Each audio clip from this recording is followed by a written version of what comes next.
Assalamualaikum warahmatullahi wabarakatuh. Abi bade nyaritakeun babat Sumedang. Babat Sumedang kisah Hanjung Ruga jagat bahasa Sunda. Tangkal Hanjuang merupakan lambang kajayaan, Sumedang larang. Ejang Jaya Perkasa mangrupakeun Senopati nu terakhir di Sumedang sumameh runtuhna Kerajaan Pakuntang. Jaya Perkasa bisa nyalamatkeun mahkota kerajaan, kasih jeung atribut kerajaan Sumedang larang. Ti saprak pangiriman mahkota ajeng jadi Senopati Kerajaan Sumedang larang. Aya beja Putri Haribasa jeung Pangeran Ulun jadi pasea antara Cirebon jeung pasukan pikeun nyerang Katumaya Sumedang.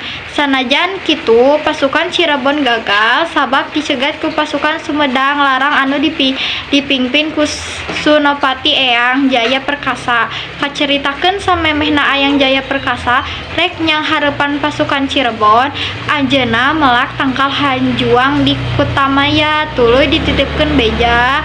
Lamun ieu tangkal Hanjuang masih seger tur hirup keneh hartina kuring masih keneh hirup jeung ulah ninggalkeun Kutamaya ceuk Eyang Jaya Perkasa. Mutkeun cerita keur perang pipisa jeung tilu lanceukna nu milu perang salah sahiji dulurna nu ngaranna Nanganan. Curiga yeuh Eyang Jaya Perkasa teh geus gugur dina peperangan. Tuluy mutuskeun balik ka Tumaya pikeun mamatahan pangeran geus ulah pikeun mindahkeun paseur pamarentah Sumedang larang ti Kutamaya ka dayeuh luhur.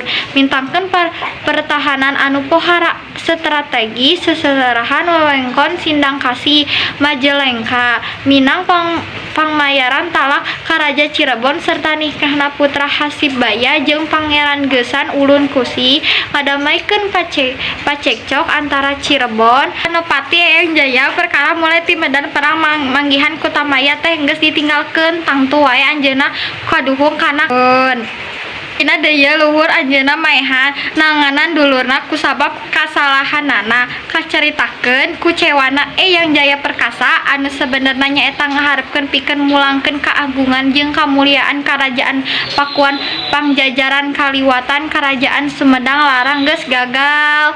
Sumantara eta tangkal Hanjuang anu dipelak ku Eyang Jaya Perkasa masih keneh mekal di Kutamaya. Ayeuna Desa Padusaka Kacamatan Sumedang Kaler kecewa jeung kangewaana ka musuh oge diisarahkeun katurunanna engke lamun jarang ka kuburanna teh teu meunang make baju batik anu dina pamedengana mangrupakeun ciri khas tina baju musuh-musuhna. Sakitu we ti Abi Nadia Siti maaf bisa aya kasalahan naon. Assalamualaikum warahmatullahi wabarakatuh.